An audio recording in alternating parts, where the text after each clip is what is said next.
നിന്റെ അച്ഛൻ കുഴപ്പമുള്ളു.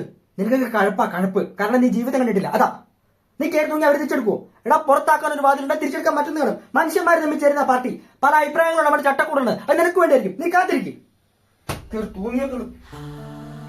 എടാ, എന്റെ സ്വർണ്ണം പറ്റി നിന്റെ പെങ്ങൾ പോയി. ഫിനാൻഷ്യൽസിന് ഞാൻ കള്ളനെ. എന്റെ ജീവിതത്തിന് അടുക്കളാണ് അളയി കിടക്കുന്നത്. ഞാൻ അവിടെ തൂങ്ങേണ്ടത്. എടാ, നിന്നെ പോലുള്ളവർ ഇങ്ങനെയൊക്കെ ചെയ്ത് ഇങ്ങനെ ചവിട്ടത്തടിക്കൊണ്ട് തള്ളക്ക് വിളിയായിട്ടും വിട്ടുകൊടുക്കാത്ത ഫൈറ്റ് ചെയ്യുന്ന എന്നെ പോലുള്ളവർ ബാധിക്കുന്നത്. അതെങ്ങനെ നിനക്കൊന്നും മനസ്സിലാവില്ല. കാരണം നീക്ക് പിച്ചാത്തി എടുത്തിട്ടുള്ളൂ. മനുഷ്യനെ പോലൊന്നും പോരായിട്ടില്ല. അതാ എടാ, നമ്മുടെയൊക്കെ കാരണവന്മാരുടെ 10 പൈസ നമുക്കുണ്ടായിരുന്നു. പക്ഷെ നമ്മൾ പഠിക്കും. കിട്ടുന്ന സിറ്റുവേഷൻ എല്ലാം ചെയ്യും, അല്ലാത്ത സിറ്റുവേഷൻ എല്ലാം ഫൈറ്റ് ചെയ്യും. അതാണ് ലൈഫ്. ഒരു ഫോൺ കോൾ ഇനിയും ഒരു ഇപ്പൊ ലക്ഷങ്ങൾ വരും. എങ്ങനെ? അതാ ക്യാരക്ടർ, വിശ്വാസം. അത് കുത്തുപാടാണ് അജേഷ് ഉണ്ടാക്കിയത്. അതേപോലെ ഇല്ലാണ്ടായത്. ഈ സ്വർണ്ണം ഇല്ലെങ്കിൽ അജേഷ് ഇല്ല. അതിന് അടയ്ക്കാനെങ്കിൽ വെറും തെണ്ടിയാണ് അജേഷ്. പക്ഷെ നമ്മുടെ സ്പേസ് എല്ലാം നമ്മൾ പോരും. ആ പോരാട്ടത്തിൽ അലക്സാണ്ടർ ചക്രവർത്തി അജേഷ്.